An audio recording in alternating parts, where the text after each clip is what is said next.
everybody, my name is Flic Manning and I'm really excited to be back here again with the Corethentic Mindset series, this time talking to you about wellness and how it pays itself forward by respecting your home. So let me clarify that for you. I'm not talking about the brick walls and the chairs and all the other bits and pieces that might be in your apartment or your house. I'm talking about you, your skin suit. This is the one home, the one piece of property that you will have every day for your entire life. And it's the one that you probably know the least about. So when you go to school and you learn how to read and write and other things like that, if you were lucky enough to learn how to do all of these things, you probably were not given very much education at all actually about your human body or even about your human mind.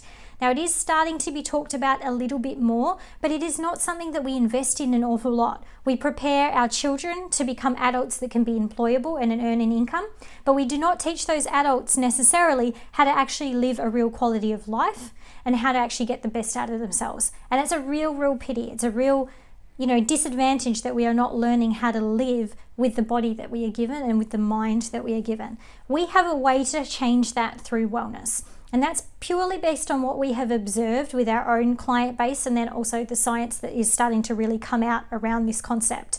But we are learning more and more that when children, for example, are surrounded by parents or people that are older than them that are using wellness techniques, so for example, using self-care, even in that first 1 to 4 years of their life, it starts to create what we call a default setting. So a setting that enables them to understand right off the bat that there are ways to control emotion and anger through deep breathing, yoga, meditation, for example. They're also learning that it feels good to move their body. They're learning how to stretch and how to do different things at a very young age. These are great coping mechanisms and great things to have in place so that they're not having to learn them as an adult. So we're getting children that are really understanding that their mind and body work together before they even get into their first year of school, maybe even before they go to kindergarten, which is really phenomenal. Now, as adults, we have the power to influence that, not just with small children, if you have them or you're around them, but with people just in your general circle of colleagues or friends or family.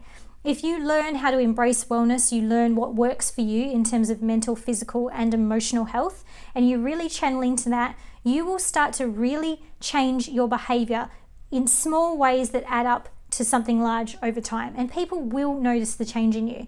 Most often than not, the thing that people notice the most is that their friend or their family member suddenly starts becoming more present.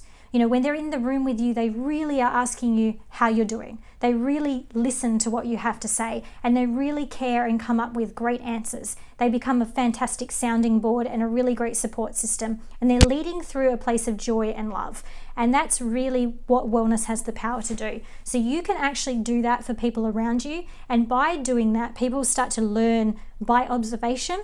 They start to mirror what you are doing and they then start to pass that forward and so on and so forth. If you're a new parent as well, these are absolutely things that are much simpler to apply than you probably think. I know sleep deprivation and everything else, all the stress and emotion that goes with it makes you probably think there is no way that I could do anything else on top. But we have shown time and time again that this is actually not the case and that it really changes the entire family dynamic for the better. So if you have questions obviously about that, feel free to reach out to us for more details. We are very much an open book with this sort of stuff, but it's just really some food for thought that we really need to start respecting and understanding our home, our skin suit that we live in, because by doing that we become better people that have the power to influence the people around us and change the world one person at a time. Very big concept, very simple to apply. So that's my little food for thought for today. I hope you got some value out of that. If you did, please feel free to share it and stay tuned for more videos from myself and my amazing instructors.